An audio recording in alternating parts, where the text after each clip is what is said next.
Story number 1. The Haunting of Sister Agnes. In the remote, windswept village of Saint-Fleur, there stood the Convent of Saint Odilia, perched atop a jagged cliff, overlooking a dark, unforgiving sea. The convent was a place of both solace and dread. For centuries, it had been home to women who had dedicated their lives to serving God, but beneath its holy aura lay a darker, unspoken history. The most whispered tale among the villagers was that of Sister Agnes, a nun who had lived there more than a century ago. Her story was one that haunted the locals, passed from generation to generation like a curse. No one dared visit the convent after nightfall for fear of encountering her restless spirit. Sister Agnes had come to the convent as a young woman, seeking refuge from a world that had offered her nothing but cruelty. She had lived a life of silence and obedience, known for her intense devotion. Her prayers were whispered with fervor, her eyes always cast downward in piety. But her soul, many believed, had been troubled even before she donned the habit. Some said she had fled a dark secret, a sin so grave that no amount of penance could cleanse it from her conscience. The legend began on a stormy night during the harsh winter of 1883. The winds howled through the stone halls of the convent, and the sea below crashed violently against the cliffs. It was the kind of night where the sky seemed to split open with each crack of thunder. Inside, the nuns gathered in the dimly lit chapel, chanting prayers against the roaring storm. All but one. Sister Agnes was missing. Mother Superior sent 2 of the younger sisters to search for her. They combed the convent's darkened corridors, the flickering light of their candles casting long, eerie shadows. But there was no sign of Sister Agnes. She wasn't in her cell, nor in the garden where she often went to pray. The sisters were growing uneasy, the storm outside mirroring their rising fear. Finally, one of them thought to check the bell tower, a place Sister Agnes often visited for solitude. As they climbed the spiral staircase, the air grew colder, unnaturally so. Their candles flickered and threatened to go out. When they reached the top, they found a large wooden door slightly ajar. Pushing it open, they were met with a sight they would never forget. Sister Agnes stood at the edge of the tower, her pale face turned towards the sea. Her eyes were wide, reflecting the storm's fury, yet she did not move. She didn't seem to notice the sisters' presence. The wind whipped at her habit, and the 2 nuns called out to her, but she did not respond. Then, without warning, she stepped forward, plunging into the abyss below. The sisters screamed, rushing to the edge, but all they could see was the violent ocean swallowing the body of Sister Agnes. They ran to the Mother Superior, telling her what had happened. But when the sisters and the priests from the village searched the base of the cliffs the next day, there was no body to be found. Only the rough waves and jagged rocks bore silent witness to her death. In the days that followed, strange things began to happen within the convent. At night, the sound of weeping echoed through the halls, though none of the nuns would admit to it. Cold draughts blew through the chapel, extinguishing candles during evening prayers. Some of the sisters claimed to see a shadowy figure in the garden, drifting between the trees in the dead of night. Others woke to find Sister Agnes standing at the foot of their beds, her face pale and drenched as if she had just emerged from the sea. Mother Superior, desperate to maintain order and peace, insisted that these were figments of the sisters' imaginations, products of grief and guilt. But she, too, had her own encounter with the specter of Sister Agnes. Late one evening, as she knelt in the chapel alone, she felt a cold hand brush against her cheek. Looking up, she saw Sister Agnes standing before the altar, her habit soaked with seawater, her eyes filled with sorrow. "Forgive me," Agnes whispered, her voice barely more than a breath, and then she vanished. As time passed, the sightings of Sister Agnes grew more frequent and more terrifying. She no longer appeared as the sorrowful figure she once was. Her ghost became twisted by rage and despair. The nuns would hear the sound of footsteps in the hallways when no one was there, and at night, her wails of torment would wake the entire convent. Some even claimed to see her at the edge of their beds, her face contorted in a scream, her eyes hollow and accusing. One of the older sisters, Sister Mary, was particularly tormented by the ghost of Agnes. Every night, she would feel a crushing weight on her chest, as though Sister Agnes was sitting on her, pressing her ghostly hands to her throat. Sister Mary confessed to Mother Superior that she had known something about Agnes past, a terrible secret Agnes had confided in her before her death.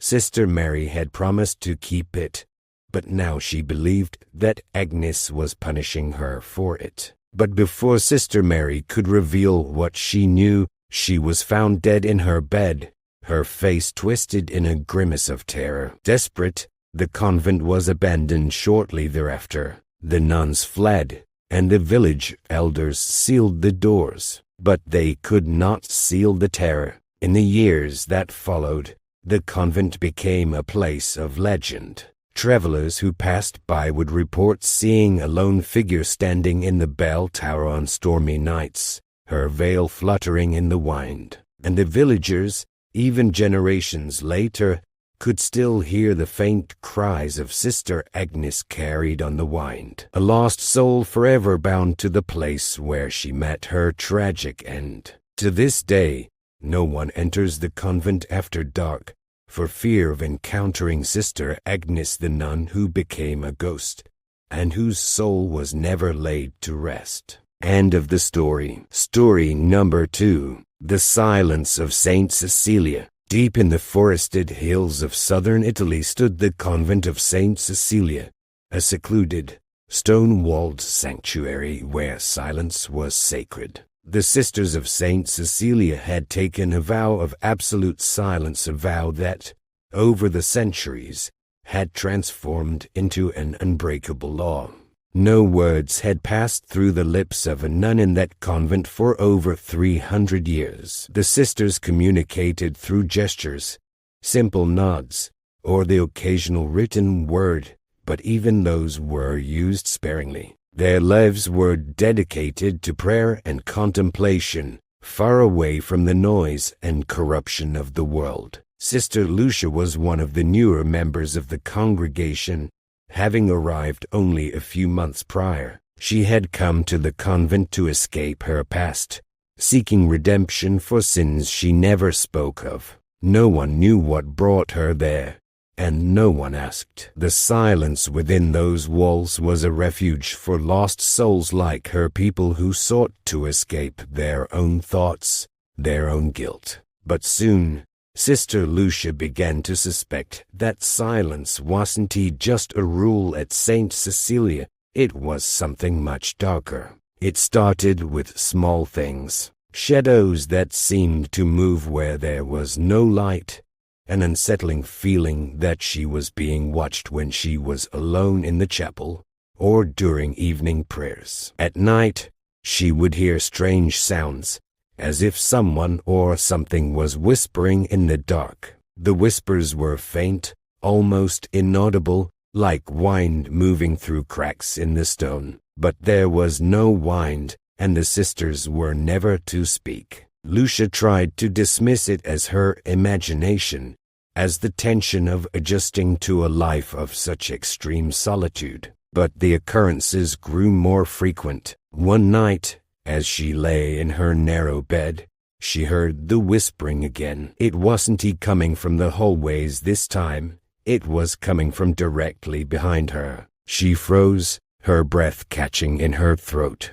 Slowly, She turned her head to see a figure standing in the corner of the room, cloaked in shadow. Its face was obscured by the darkness, but she could feel its gaze boring into her, cold and malevolent. The figure said nothing, yet in the silence, Lucia could hear a voice not from the figure itself, but inside her own head. "Break the silence," it hissed, over and over again. "Break the silence." The next morning, Lucia approached the mother abbess, a stern, aged woman who ruled the convent with an iron hand. Writing a note on a scrap of parchment, she explained the strange events, the shadow in her room, the whispers, the feeling of being watched. The mother abbess read the note with an unreadable expression, then tore it up without a word. She shook her head and made the sign of the cross,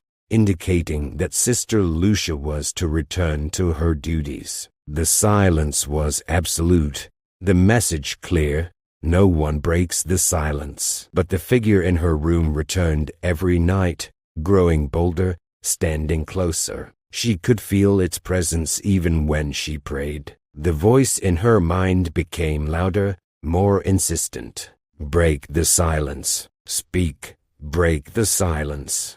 It was relentless, clawing at her sanity. Lucia began to unravel. Her hands shook when she tried to pray, and she found herself unable to focus during the long, silent meals with the other sisters. She couldn't sleep, for every night the shadowy figure stood at her bedside, silent but suffocating, pressing her to speak, to scream, to do anything to break the curse she felt was strangling her. One evening, after a particularly unsettling encounter with the shadow, Lucia couldn't take it anymore. Her hands trembling, she slipped into the chapel after the evening prayer service had ended. The chapel was dimly lit by flickering candles, casting long, wavering shadows across the stone walls. The silence there felt heavier, oppressive. She knelt before the altar, clasping her hands in desperation. Inside her head,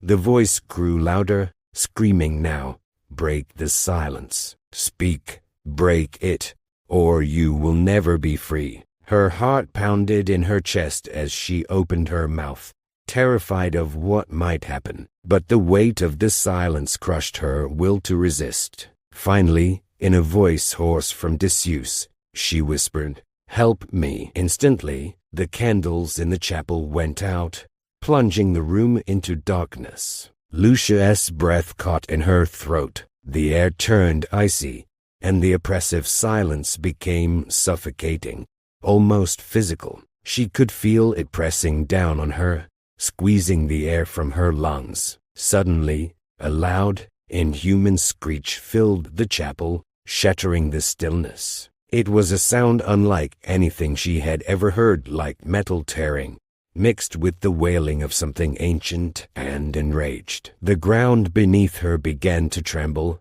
and from the shadows, the figure appeared again. But this time, it was not alone. Shapes moved in the darkness, figures cloaked in black, their faces hidden, their movements jerky and unnatural. They surrounded her, their heads tilted at unnatural angles, as if they were broken. The voice in her head returned, louder and more terrifying than ever. "You broke the silence. Now you will pay." Lucia screamed, but no sound escaped her lips. Her voice was gone, stolen by the very silence she had feared. The shadowy figures closed in, their cold, bony hands reaching for her, and as they touched her, she felt her body go numb, her mind slipping away. The next morning, the other nuns found Lucia kneeling before the altar, her body cold and stiff, her eyes wide open in terror.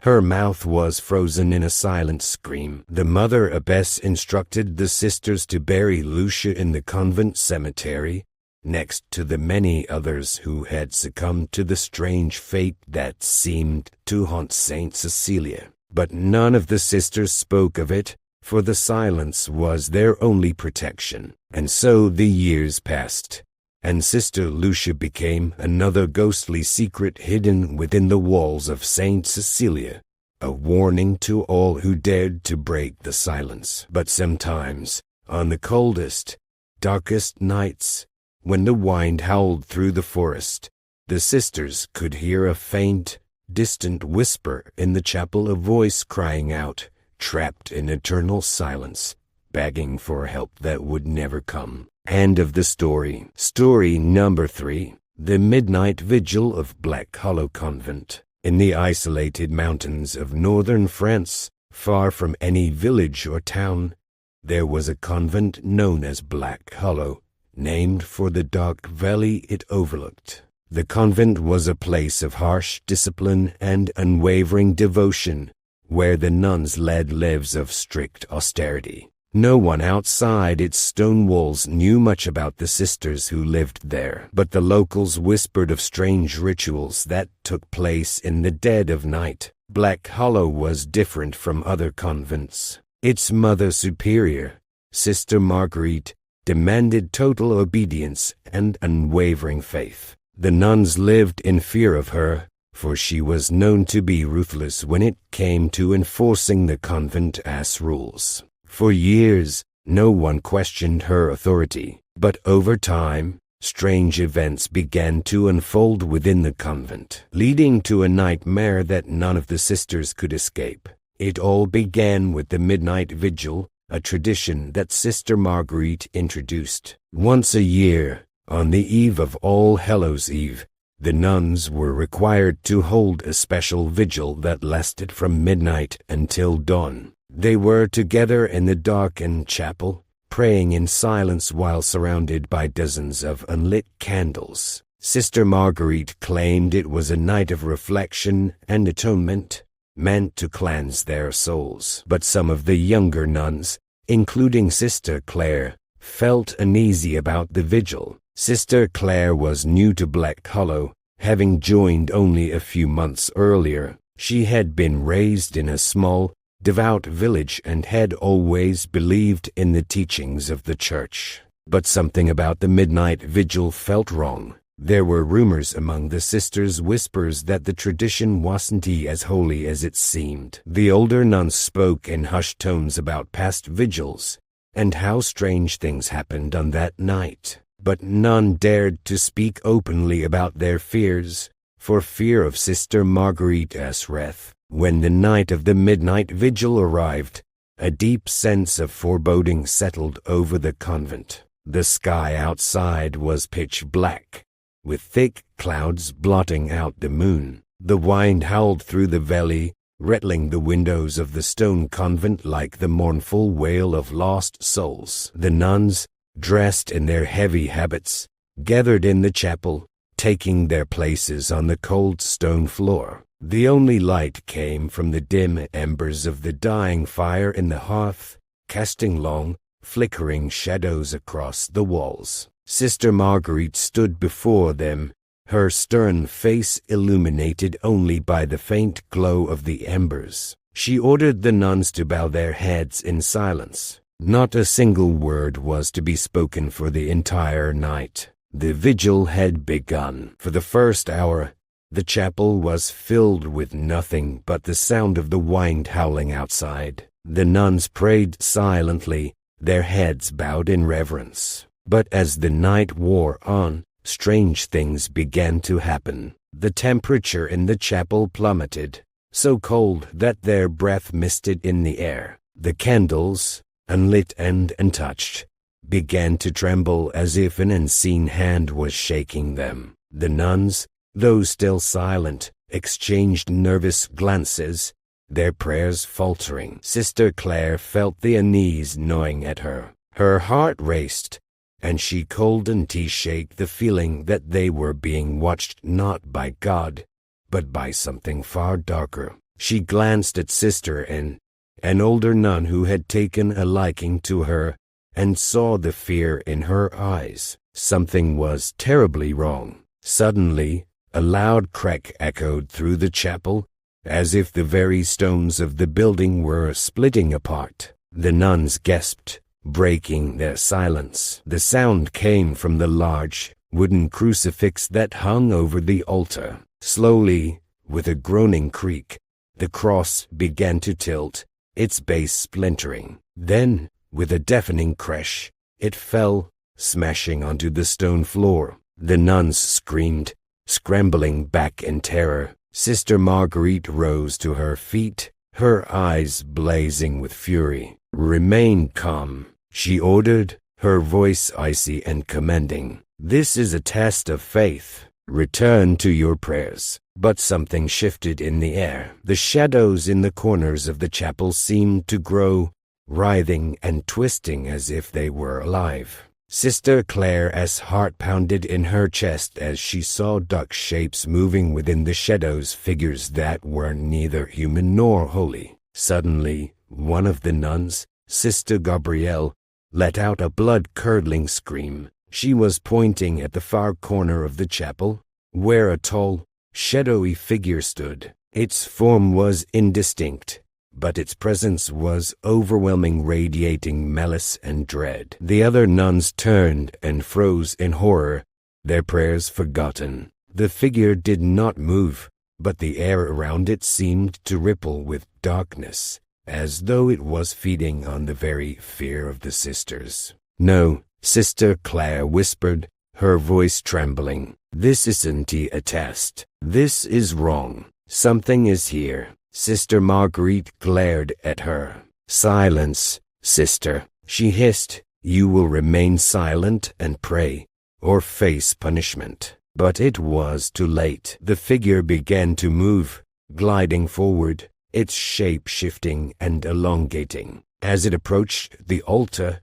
the very air seemed to thicken, making it difficult to breathe. The nuns began to panic, backing away toward the chapel doors, but the doors slammed shut with a violent force, trapping them inside. Sister Marguerite stood her ground, her face twisted with fury. She raised her hands as if to command the figure, but as she did, the shadow lunged at her, enveloping her in darkness. Her screams echoed through the chapel, but they were muffled, as though the very shadow was swallowing the sound. In moments, she was gone, vanished into the darkness. The nuns erupted into chaos, desperately trying to flee, but there was no escape. The shadowy figures, now multiplying, descended upon them one by one. They moved too fast, too silently, until all that remained were the sounds of prayers turning into screams, and the flickering embers of the dying fire. Sister Claire, paralyzed with fear, could only watch as the other nuns were consumed by the darkness. The shadows moved like a living thing, snuffing out their lives without mercy. She pressed herself against the cold stone wall, her heart pounding in her chest. The figures seemed to ignore her, passing by as if she were invisible. But then, she felt something cold and wet against her neck, a whisper, barely audible, crawling into her mind. Faith was never enough. Your silence is your doom. The next morning, when a traveling priest came to the convent for a routine visit, he found the doors unlocked and the chapel eerily silent. Inside, there was no sign of the sisters. The wooden cross lay shattered on the floor, and the candles remained unlit. But scrawled on the altar in dark, crimson streaks were the words, "The vigil never ends." The priest fled, never to return, and to this day, no one knows what happened to the nuns of Black Hollow. The convent remains abandoned, its stone walls slowly crumbling into ruin. But locals still claim that, on the eve of All Hallows' Eve, you can hear the faint echo of prayers and screams carried on the wind, and shadowy figures moving through the chapel, waiting for the next midnight vigil.